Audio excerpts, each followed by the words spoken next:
Okay, welcome everybody. Welcome, great Monday. Thank you for taking the time to spend your lunch with us. I'm Paul Poast. I'm an associate professor in the Department of Political Science at the University of Chicago, and I'm going to be your moderator today for really what is just an event I'm excited about and really a timely event. And that is today we're going to be talking about this book right here, Secrets in Global Governance, published by Allison Carnegie and Allison Carson. Allison is a assistant professor at Columbia University. Austin is here at the University of Chicago, assistant professor in the Department of Political Science here at the University of Chicago. And I should say before we start talking about this great book today, that this event that we're all enjoying today, either watching it or participating in it, wouldn't be possible without the support of, first of all, the Seminary Co-op bookstore. Key sponsor, they are the ones, of course, putting on this event. If we weren't in COVID-19 times, we would be holding this event at the bookstore itself. But instead we're in this virtual space, but they are a key sponsor of this event. And you can order this book through the Seminary Co-op. I should also add that Seminary Co-op, it's a worthy cause because of their position in the community as an independent bookseller. Don't just limit yourself to buying this book, buy other books from them, or you can also make a donation to the Seminary Co-op. I've done both, buying books from them as well as making donations. They're really a great institution, and so we want to do what we can to support them.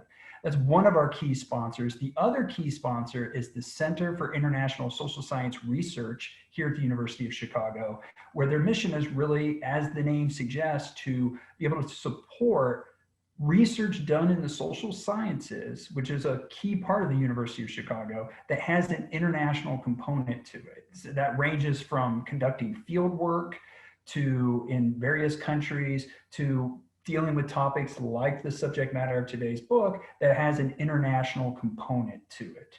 And so again, I am very excited to be doing this today. I want to thank our sponsors, and I want to thank Allison and Austin for joining us today. And so what we're going to do is, how this is going to work is I'm going to start off by just asking Allison and Austin to say a few things about the book. I have a variety of questions that can help lead them through kind of describing what the book's about. I also have some personal questions, but a key part of an event like this is the questions that all the participants have. So if you have questions, you will be able to enter those into the Q&A function, and I'll be able to read those questions out to Austin and Allison when we get to that time. But since we just have an hour, let's go ahead and get to it. So again, this title of this book is Secrets in Global Governance. And the subtitle's really key here: Disclosure Dilemmas and the Challenge of International Cooperation in World Politics. So the first question I have is, can you describe for us what is meant by the disclosure dilemma? And either Austin or Allison, whichever one of you would like to take that. It seems like this is a key idea in the book. So can you start off by just telling us, what do you mean by a disclosure dilemma?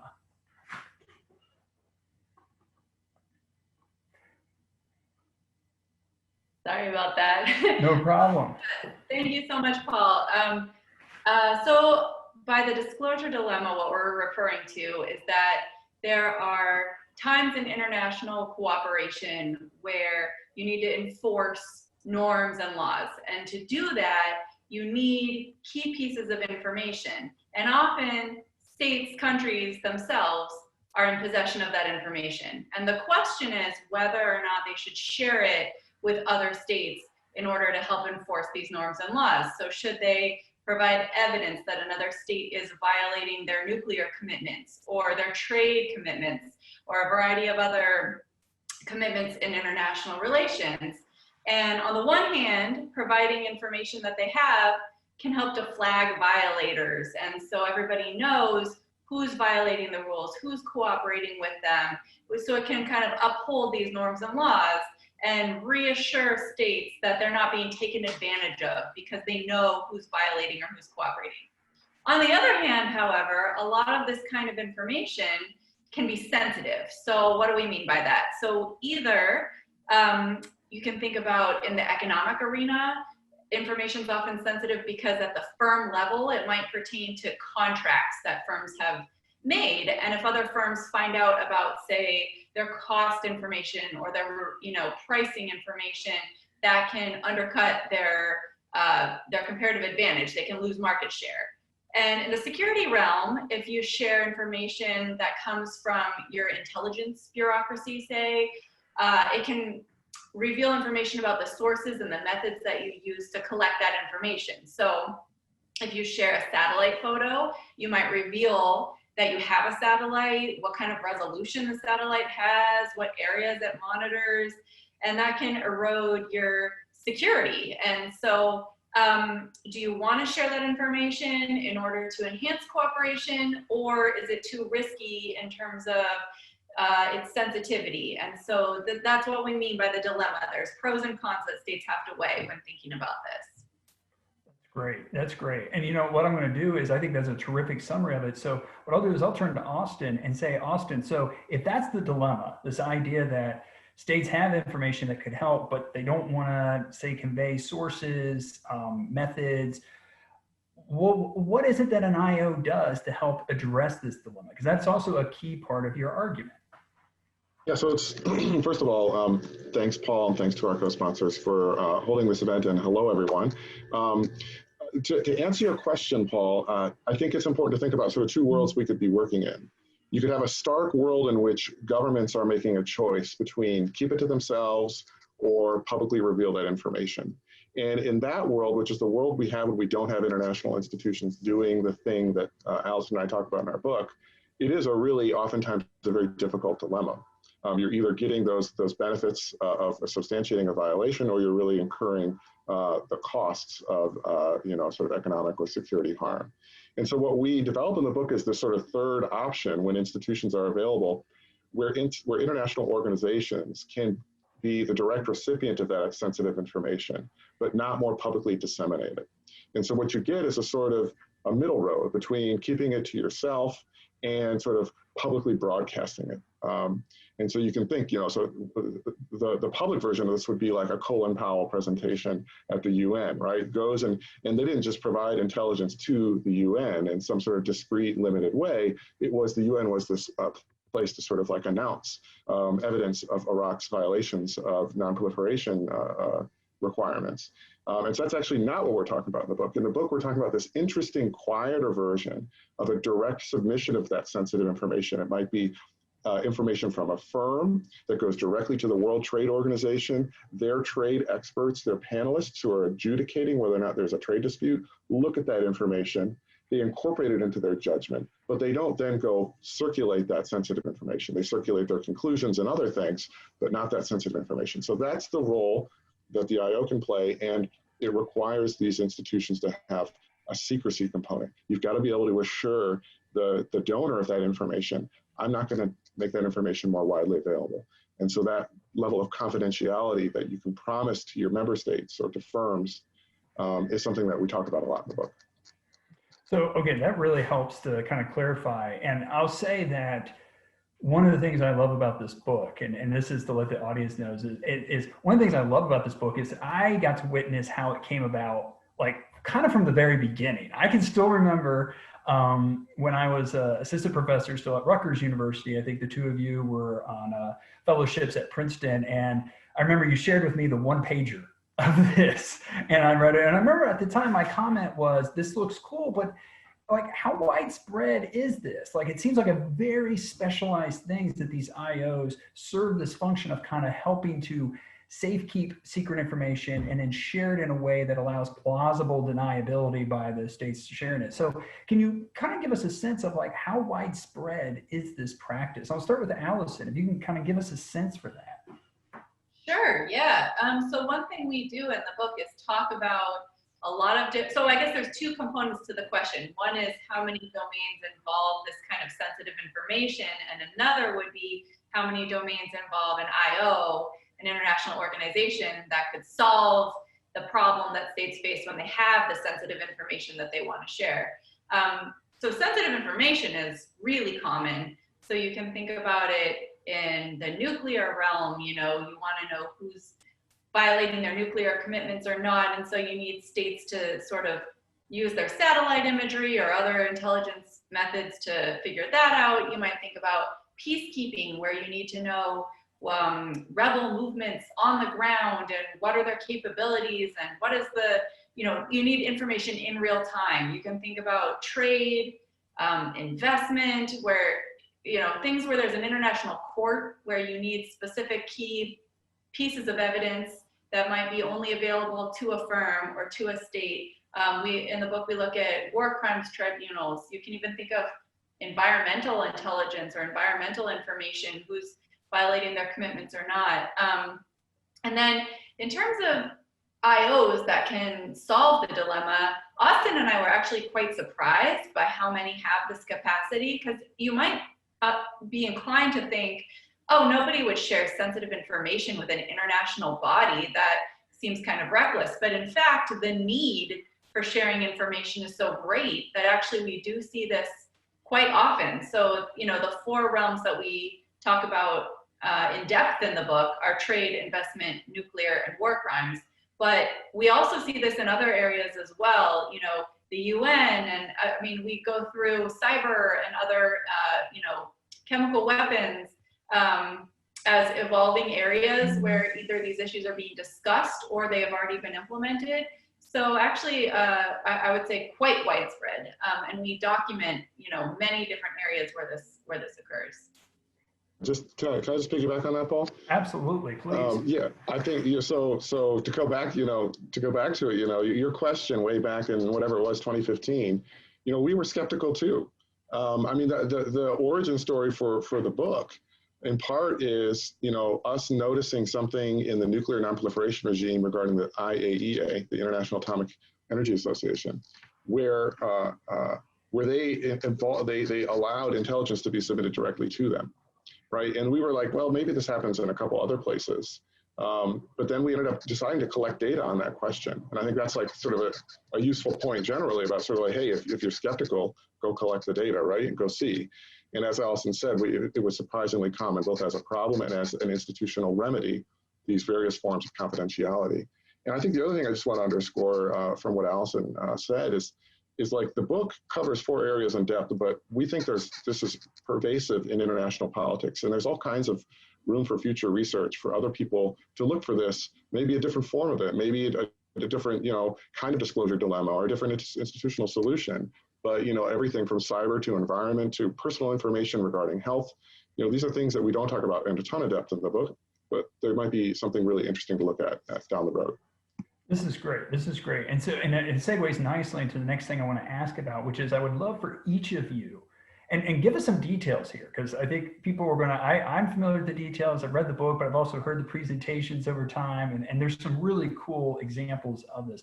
So I'd love to hear from each of you to give your favorite example of this process. And we'll start with Allison. What is, and it could be one of the cases from the book, or it could just be another case that you just thought was really cool, but maybe didn't find its way into the book or something like that. But what is your favorite example of this process of secret information sharing at an IO? Sure, thanks, Paul.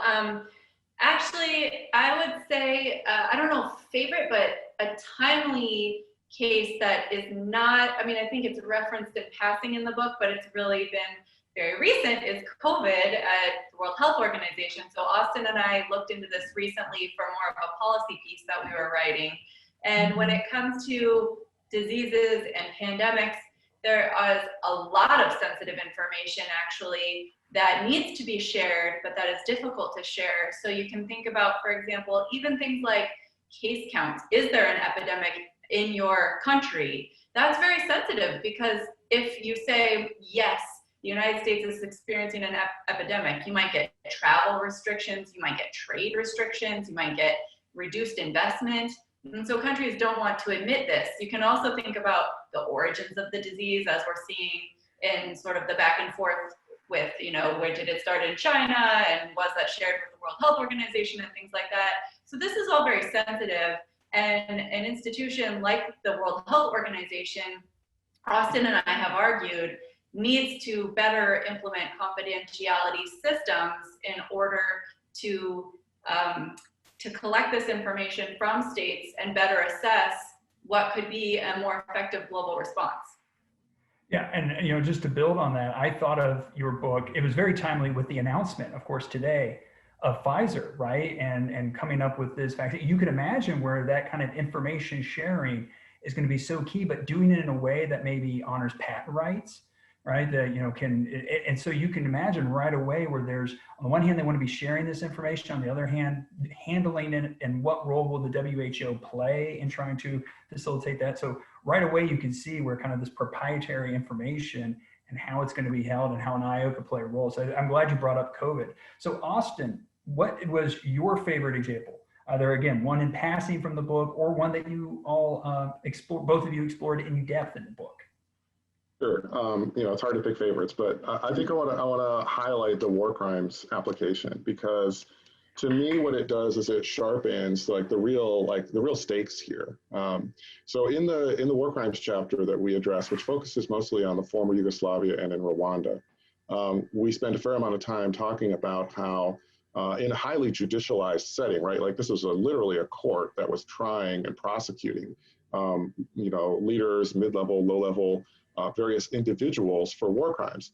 And the problem was the evidence gaps, right? Like if you're not drawing on sensitive information provided to you, whether it's, say, footage from a German drone that was flying over and saw a mass grave being covered up, or signals intercepts, communications from a mid-level, a military officer to their superior that maybe the US or the UK or Five Eyes could provide.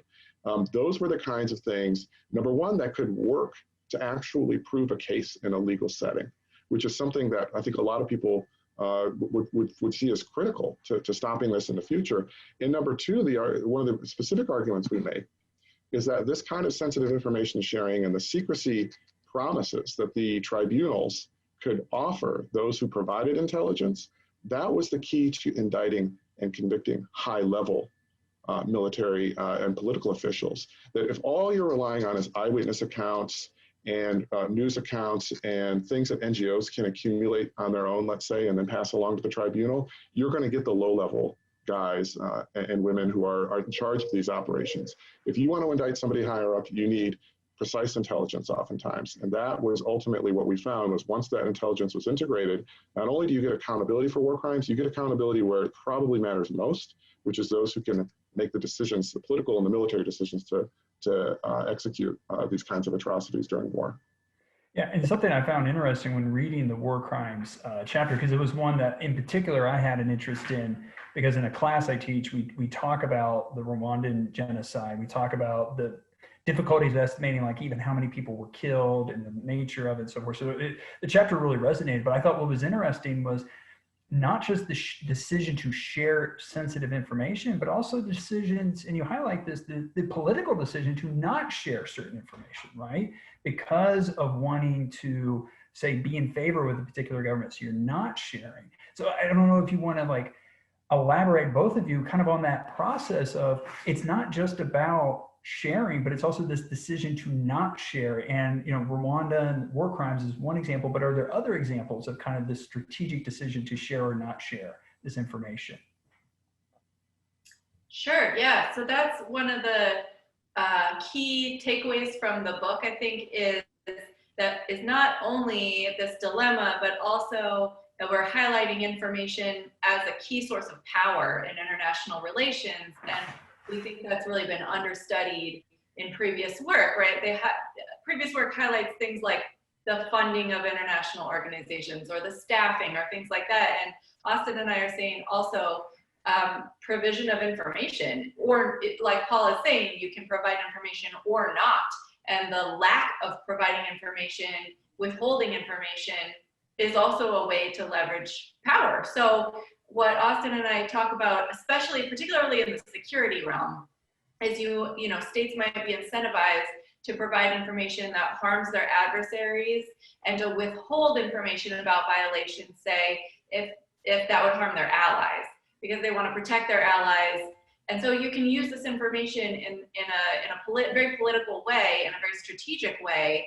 And that can be problematic if IOs are relying on one particular state for their information. And so it helps if you have a broad base of information. I think it also helps if IOs have the ability to follow up on leads themselves and have more agency.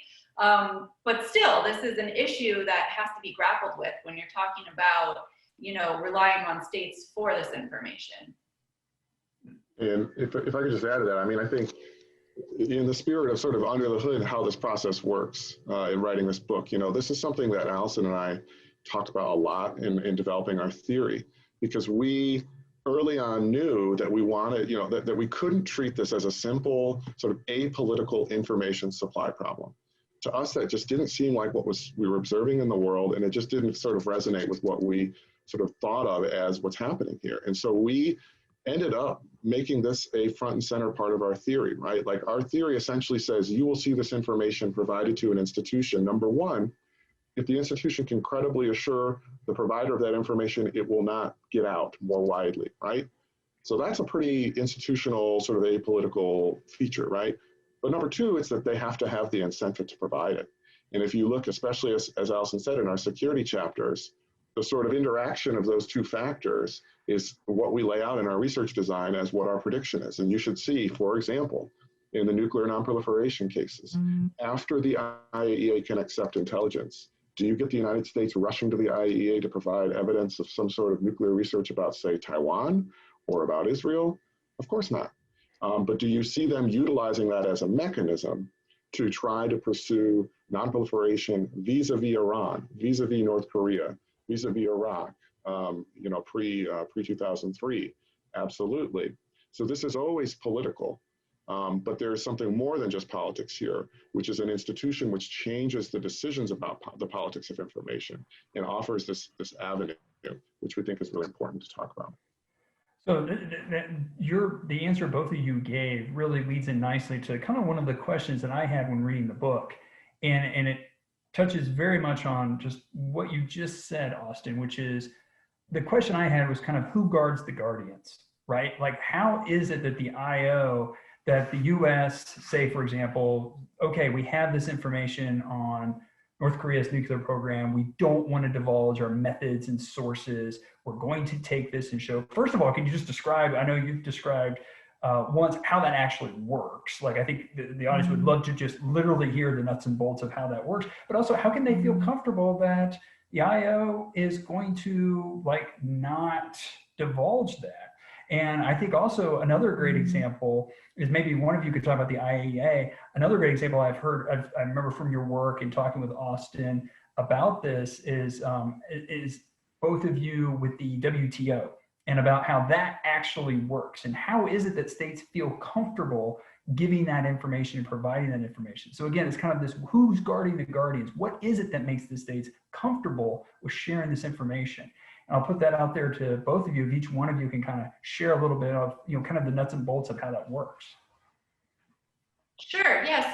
So just I first want to emphasize that we're not claiming that the information will never be leaked or shared or something. We're saying that these confidentiality systems reduce the risk enough that more information will be shared than if the IO didn't have a confidentiality system. So the stronger the confidentiality system, the more information will be shared. But it's still this calculation that countries are making between the probability that it will get out and the benefit that they will incur by sharing it. So it's not the case that confidential information is never leaked or is never shared. But it is reduced, and I think there are a number of different things that IOs can do to help reduce it. So you can think about systems of classification. So you can have, you know, things categorized by highly confidential, confidential, right? You can implement punishments for bureaucrats who do leak information or who are caught sharing information, and liabilities for them, some professional repercussions. You can use encryption, you can use redactions, you can have, you know, more, so like the WTO, for example, has a standalone computer system that is not hooked up to the WTO network. You know, you can have maybe offline. And if anybody wants to access the information, they have to go down to the basement of the WTO and literally just like copy it off of this one computer. So you can control who has access, where they're getting access, and make sure. So in the UN also, so you can standardize a lot of different information systems so that you then can sort of monitor this one information system, who has access, who doesn't. Austin, do you want to elaborate a little more? Sure, yeah. Well, one thing I want to say is we did a lot of interviews for this book, because this is not something you can necessarily go on the website, you know, click, click, click, and find information on, right? And so I wanted to share two stories on this along these lines from interviews that I did that were really interesting to me. So number one, let's talk about the World Trade Organization, how this works and what happens. So I did interviews at the WTO, and when I talked to the WTO Secretariat staffers, they said that initially when they started receiving really sensitive firm information for a dispute involving the production of aircraft in the US and Europe, this Boeing Airbus case, they basically kept that information in a safe in like a side room off the main office of a senior person. And that was their improvised solution. But then, for reasons completely unrelated to this, they had a redesign of the building, of one of the two main buildings at the WTO headquarters. And they built into the design a sort of a room, I think it was on the first floor, maybe the basement, that had a secure entrance and had secure sort of standalone computer systems, where they actually, you could see in the physical infrastructure of the building, making a permanent place for these kinds of cases when they involve this kind of sensitive firm information. They can actually point the member states, you know, delegates and say, look, that's where it goes. And so that's the way it would work, is a firm would give it to their government, say Boeing would give it to the US would share it with the WTO. The stuff that's marked highly sensitive business information or business confidential information would then be, you know, sort of separated from the rest of the information stream, put in a secure room, and then only people on a list that would be lawyers involved in the case or lawyers at the Secretariat involved in the case would be able to go look at. Okay, so that's number one. The other story comes from the IAEA. So I talked to people there about this guarding the guardians problem. And what ended up happening is that there became a concern that the IAEA was being led by the nose through intelligence disclosures by a certain government, maybe the United States, about certain governments like maybe Iran or something. And there was questions like, how do we know this is not manipulating the IAEA? And what they did is they ended up engaging in a conscious effort, the safeguards staff at the IAEA, which is the folks who ferret out whether or not violations have taken place. They went and did a series of dedicated briefings to different member governments and said, this is how we get this kind of information and how we use it. This is how we get the sensitive information. This is how we put it together. This is what we go do in the field after we get it. This is how we all put it together and create a judgment. And it was meant to make that process transparent to the governments. And so that's part of the system here, is that there isn't a guard for the guardians necessarily, but maybe member states themselves are. And the IO, in that case, had a strong incentive to try to say, this is how we do it, and no, we're not being manipulated by a single government. Those are great examples. Those are great. I think at one point, like, if I remember correctly, it's like they literally come into the room, and when they're sharing this information, they have like a laptop that they have to share, and then they can share it with the officials. So like the US official turns around the laptop, hands it to them. They're not allowed to touch it, but they can write down the information, and then they take the laptop back. I mean, this is kind of these procedures as well, which kind of point to that we trust you, but we don't fully trust you. We're not going to leave this laptop with you, right? You can look at it, but you can't take it. And so, yeah, so to me, that was always something that jumps out when thinking about this. Now, before we start moving to the Q&A with the audience, and please, those of you, we have quite a few people who are watching this right now, which is great.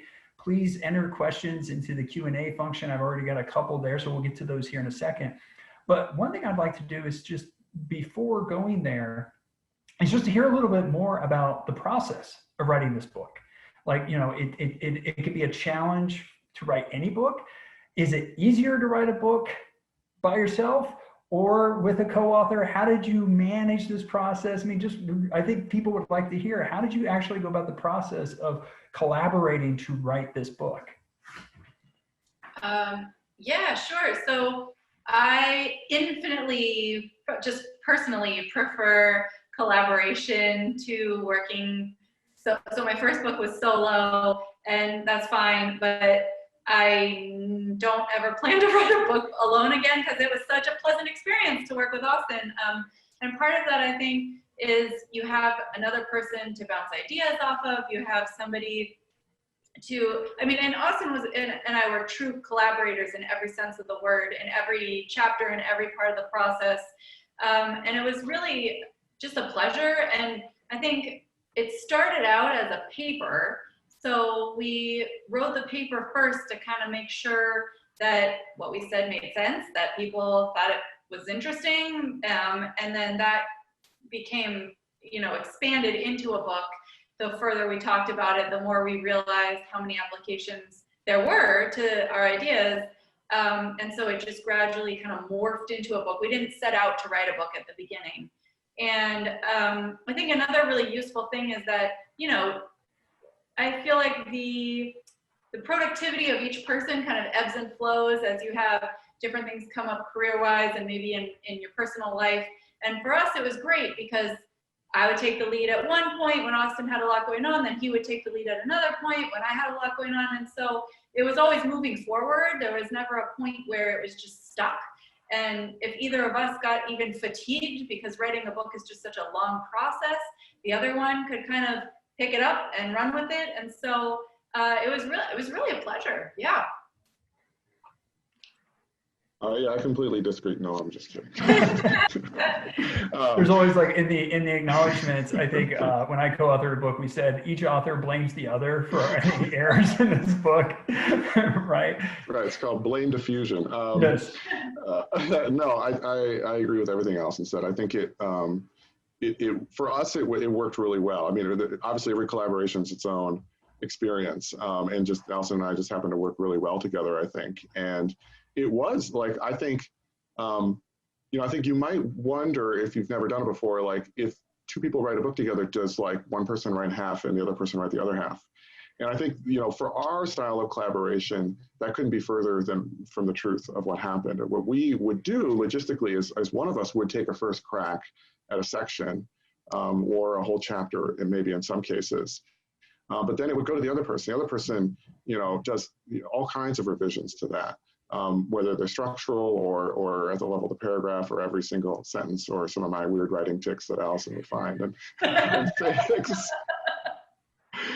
which we won't get into. But and so I think there's a way in which it went back and forth so many times. It's hard to know who wrote what at the end of the day, and that's that's a really cool experience to be a part of. And I think really the thing I tend to point to is the emotional part, which is that I felt much less up and down writing this book because you had someone to lean on. You had a sanity check.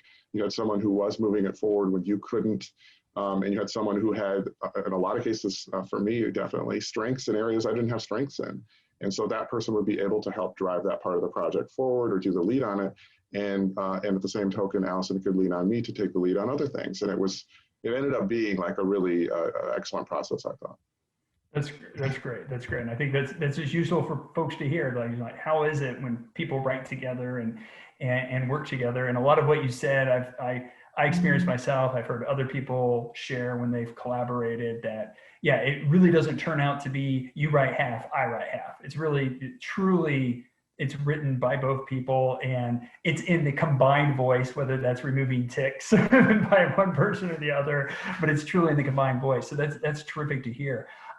So at this point, we're going to transition now to Q&A. We've already got several nice questions here in the Q&A. And again, if anybody has questions, we have a nice size audience here.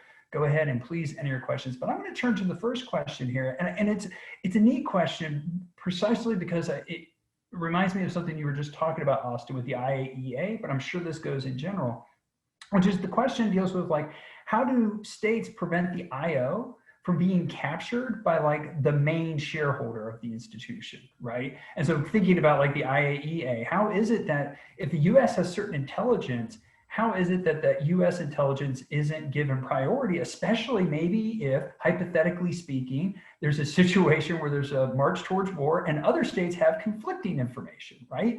And so how is it that an IO is able to ensure that it's not going to prioritize one state's information over another, especially when they can't disclose it, and in particular with these power dynamics. So I'd love to be able to hear your thoughts on that. Yeah, thanks. So this is a great question. Thank you, Zoe. So I think it's important to note first that IOs can be captured and have been in the past. So Austin and I talk a bit about UNSCOM, for example, in the nuclear realm. It was very effective initially in Iraq, and it got so effective actually that the CIA took that opportunity to sort of overtake the IO and, as you mentioned, capture it essentially, and it stopped being effective precisely because states didn't trust it any longer. So that can happen and does happen, but I think there are some key things that IOs can do to try to prevent that kind of capture from happening. So one thing Austin and I talk about is the need to have transparency alongside of secrecy. So even if you can't share, for example, the precise details of your intelligence or the exact contractual information from a firm broadly, you can share, for example, in the case of the WTO, information publicly that then has the sensitive information redacted. So you could actually increase transparency by revealing more documents and data that just does not then contain the sensitive components. And then I think it's also very important to be transparent about the process by which you collect information and reveal information, even though you're not transparent about the information itself, so that states understand where the information is coming from, how IOs are evaluating it. And then finally, having IOs with technocratic bureaucrats who are trusted to evaluate the information in more of an impartial manner, I think is very key. So even if you're skeptical that, say, the US is revealing information in a very biased, skewed way, you then think, well, there are these technocrats at the IO who are then evaluating it, following up on it, just verifying it independently, gathering information from open sources from other states, and making sure this is accurate, I think can help a lot to prevent capture, not to say that it completely reduces that risk. Yeah, so this is a great question, and I think there is a real tension here that we should start out by saying, look, this is a problem sometimes, right? Like the more useful you make the IO, it can actually trade off with the IO's reputation for autonomy and unbiased judgment of compliance, right? And so that's something that's just part of the game. But I think to Allison's point, there's a lot of ways in which this can be ameliorated, and I just want to recap two of them. One is, triangulating the evidence, and we saw this again with the IAEA and the Iran issue. So in order to fight against this impression that it was possibly being led by the nose, they both briefed members on the process, and they also started listing in their public-facing reports according to information shared by 4 or 7 or 10 member states, blah, blah, blah, blah, blah. And it was meant to show, maybe not naming those states or naming the content of that information, but that this was not just one government claiming one thing. The other thing is this investigation thing that Allison mentioned, and I think it's a really important point. Other features of the IO, right? Is the IO empowered by its member governments, usually at decades before all this goes down, to be able to go on the ground and gather information or not? If it is not, then they're much more vulnerable to being seen as captured by a main shareholder or actually being captured by it. If they are empowered to go do so, then they can go ferret it out. If you're giving me bogus intel, if I go follow up on it, it should be bogus. And this is interesting now because of COVID-19 and the World Health Organization. One of the reforms people are talking about right now is strengthening the degree to which the WHO can go on the ground and investigate the origins and the nature of transmission when there are outbreaks, drawing on the problem of Wuhan and trying to figure out whether or not it came from this animal, this market.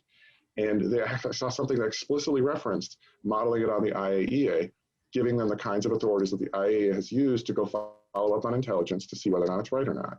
And that's the kind of thing that we have to be thinking about in combination with the function we develop in the book. Are there other things the institution can do which mitigates this and kind of just converts and squeezes out the good parts of it without also compromising the institution's reputation or bias. So the answer that you both gave, I think, leads nicely to the next question we have here, which is from Tom. And I think that, some people could probably even take several of the examples that you've heard today and maybe even ask, is this really just a question about democracies, right? Or is there variation in this, especially going to, say, the WHO? Is part of the tension here that you have different standards between democracies and autocracies in terms of information sharing, right? And so, and also looking at a number of the examples in the book, democracies play a bigger role here. But do you find, are the findings different? Do you find similar behavior, or are there stark differences in the behavior between democracies and autocracies in terms of sharing the secret information and doing so through IOs? Allison? Yeah, so I guess the differences between democracies and autocracies are not something that we focus on too much in the book, but I will say I do think there are some key differences. First being that democracies tend to be more willing to share with IOs in general. So we saw, for example, just a general willingness to share with countries like the United States, Britain, other democracies, versus, say, China and Russia, who are just more reticent to share any information to begin with. A little more reticent to trust IOs at all. And then I think the type of information that democracies and autocracies consider to be sensitive can differ as well. So, for example, China's GDP can be sensitive information, whereas, in the US, we typically don't view GDP as a sensitive data point. So even just the kinds of information that are viewed as sensitive or not can be different as well.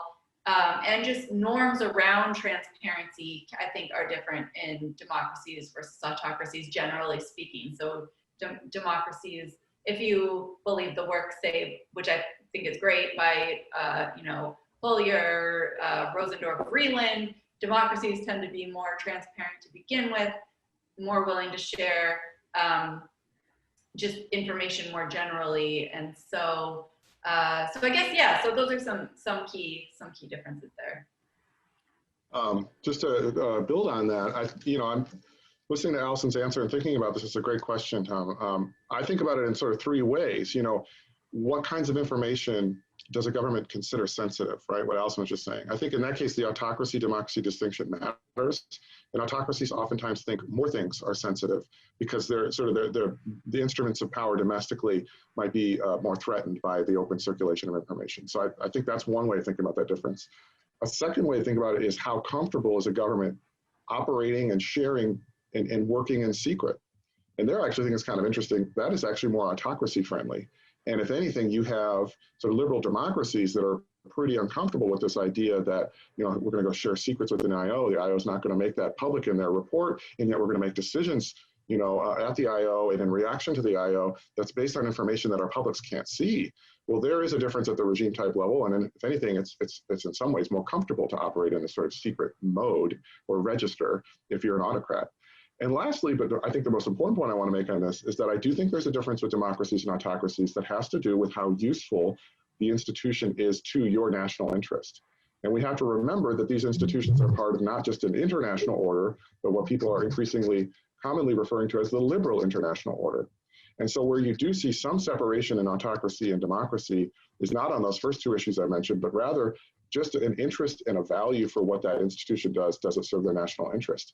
Does the World Trade Organization and free trade serve your interest? Well, the liberal capitalist democracy says yes. An authoritarian capitalist regime maybe says yes too, but other kinds of political economies in non-democratic regimes might say, I don't really have a particular interest in making this WTO more effective, so I'm not going to invest as much in that or use that function. And you could say the same thing about non-proliferation and nuclear proliferation, right? Like Russia or the Soviet Union in some ways had interests in containing proliferation, but oftentimes interests in containing proliferation, but for other states because of the bipolar rivalry and different geopolitical interests. And so there you might have a different interest in making the IEA more effective, depending on whether it serves the institution overall serves your national interest. So the answer that both of you gave, and especially Allison, something that you mentioned really ties in nicely to another question further down that Tomoko asked, which is kind of the nature of the information that's shared, right? And both of you just touched on this, but first of all, I would be curious to know, like, to what extent were you able to finally see, maybe for things that were like, finally see the type of information that's shared? You know, how many times were you able to actually see, or are these things still redacted, for example? And then secondly, if that's the case, you know, kind of with Tomoko's question here, is this information that by and large is like very technical, very specialized, and most people are going to be like, it's over my head, I can't follow it?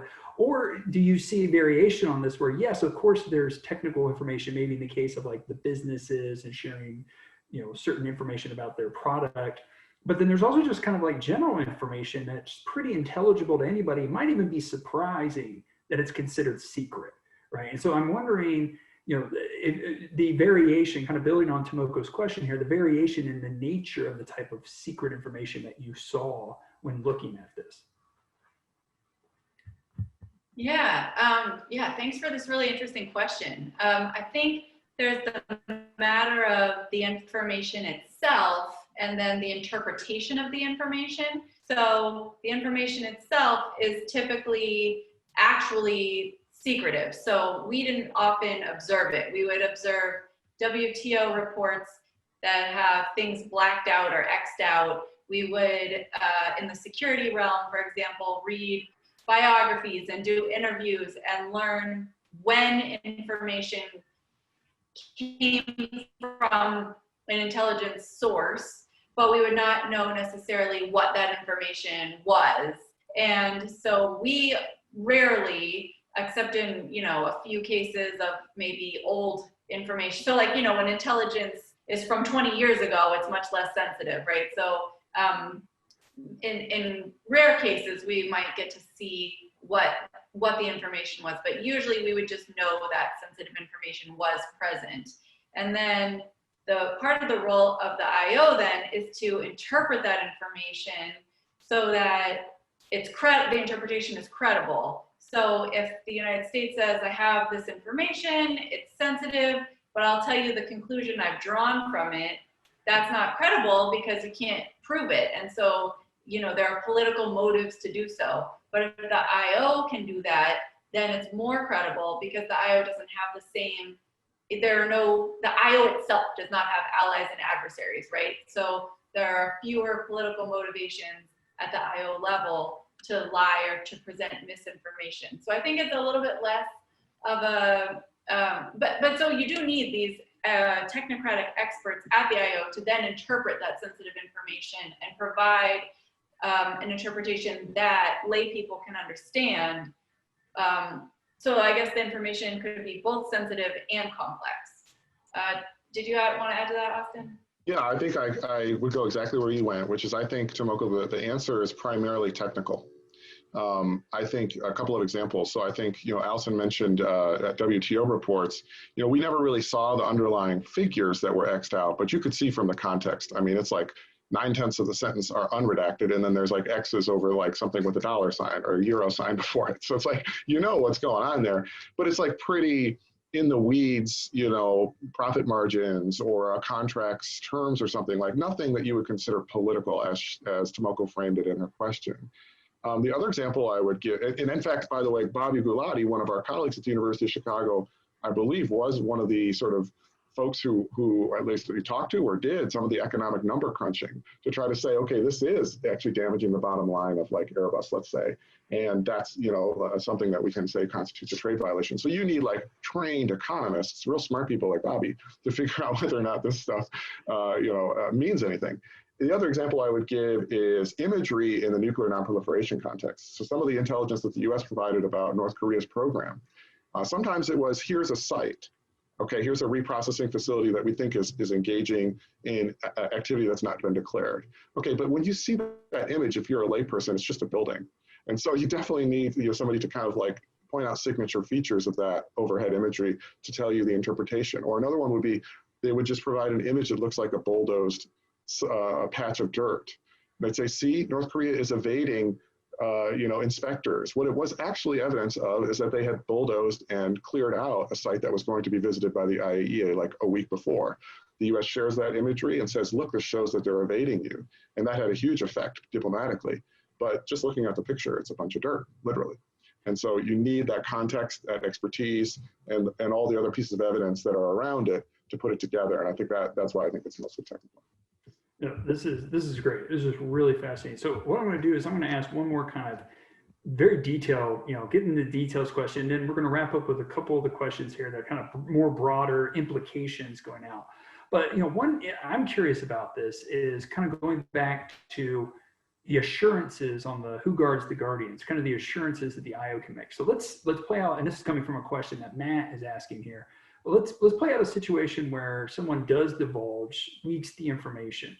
Is it just that the IO has made promises of professional consequences, such as they'll be fired? Or is there also provisions by which, well, now the member state can prosecute the individual for sharing state secrets or something like that? Is there arrangements made that it's just like, this will be professional, but not beyond that? I mean, again, this is getting the details and the weeds, but this is interesting stuff of thinking about how does the IO assure the member states of this information? So either one of you on this one.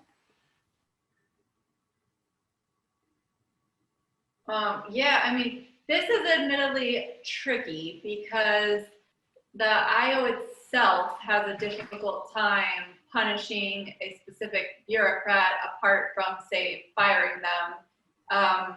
But it's very hard, right, and then the domestic state may or may not have incentives to punish somebody who leaks information. They may just not want to if doing so benefited that, say they leak information to their home government, the home government's not then going to prosecute them probably. So, but in a lot of cases, what we've found from our interviews is that a lot of the bureaucrats, I mean, this is their profession and they take it very seriously, and there are big reputational consequences, and they may not be hired in the future. So for example, in trade and investment courts, there's kind of this revolving circuit of legal experts who weigh in on these cases. And if you violate sort of the codes of conduct that you sign up to as a lawyer, there can be huge professional ramifications just in that it harms your reputation and you won't be hired to another case. So that's kind of what we have in mind in terms of professional repercussions. You can think of more severe repercussions, it's just the enforcement of them is tricky in the international setting. I think that captures a lot of it. I think the only thing I'd add is, one, there's a distinction between the classic inability of an IO to punish a member government because they have no independent sources of power. But this is actually a case where they do, right? Because they can fire you. And that is an actual sort of punitive remedy that an IO in and of itself has access to. So that is an important part of it. And we talked to people who said, literally, like the code would be rewritten to allow punishment of Secretariat staff who had leaked. And that was part of the assurances that were necessary. But Matt's question, looking at the sort of second half of his question, is exactly right. Another thing is the selection process.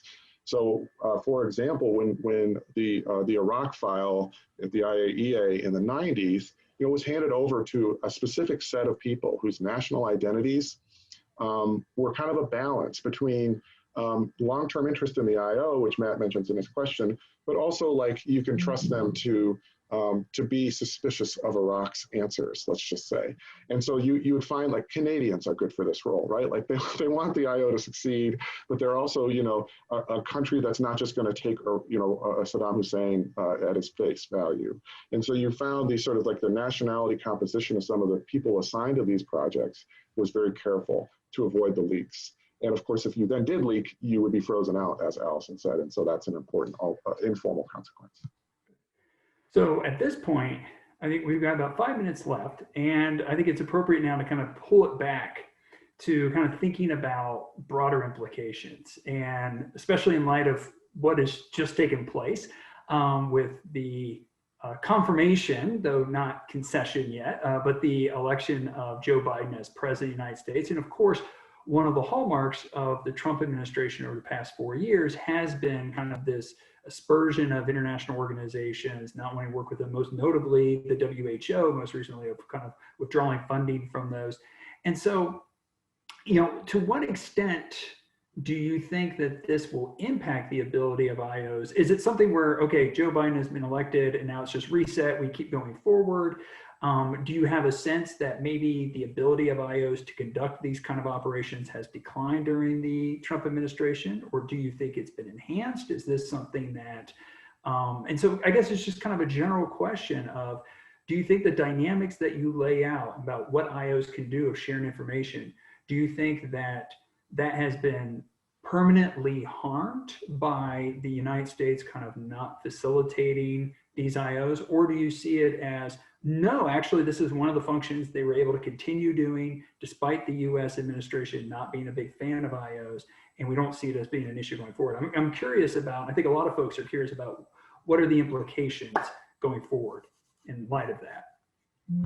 Yeah, great question. Thanks a lot for this. And I'm really curious actually as to what Austin is going to say, because we haven't really coordinated on this answer. But to me, one of the key takeaways from the Trump administration has been the importance of the IO's ability to collect information from many states and then to vet it and to then make it credible. So as we know, the Trump administration has injected a lot of misinformation and also suppressed information. So if you think about the environmental realm, for example, right, silencing scientists or sort of promoting its own scientific views or, pandemic kind of style, right?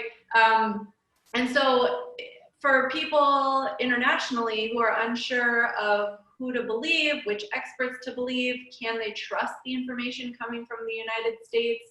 I think it can really help to have an IO that vets the information.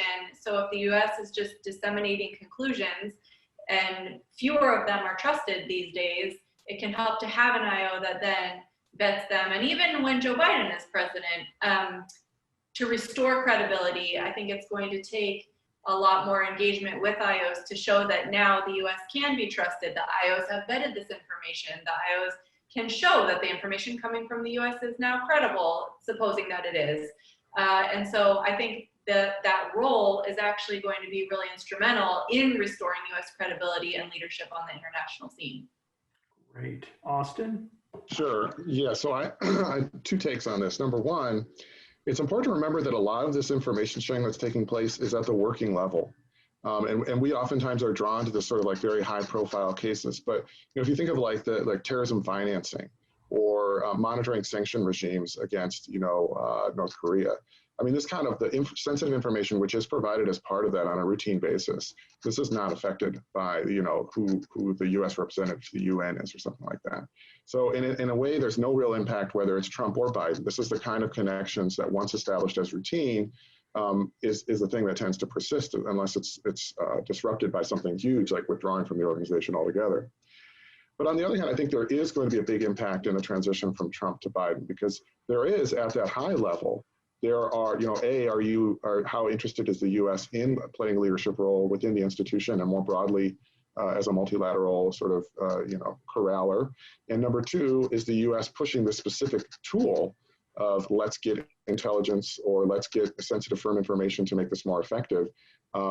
It's oftentimes been that advocate in the past. Under Trump, I'm sure that was less common. And under Biden, I bet you it will be. So, I tweeted out about this event earlier, and I sort of stick to that. I think Biden is going to, and his team is going to look seriously at using this kind of information to make IOs more effective, to hold countries accountable, whether it's war crimes, non-proliferation, trade discrimination at the WTO, whatever. And I think we will see a change with the new administration. Well, as it goes with these things, time will tell. And when that time comes, we're still not sure, but we anticipate it'll be in January. We'll be able to start testing these implications out. So with that, thank you both for joining us today. Thank you everybody who attended this event. And remember that today we talked about their book, Secrets in Global Governance, Cambridge University Press. Again, you can purchase this through the Seminary Co-op.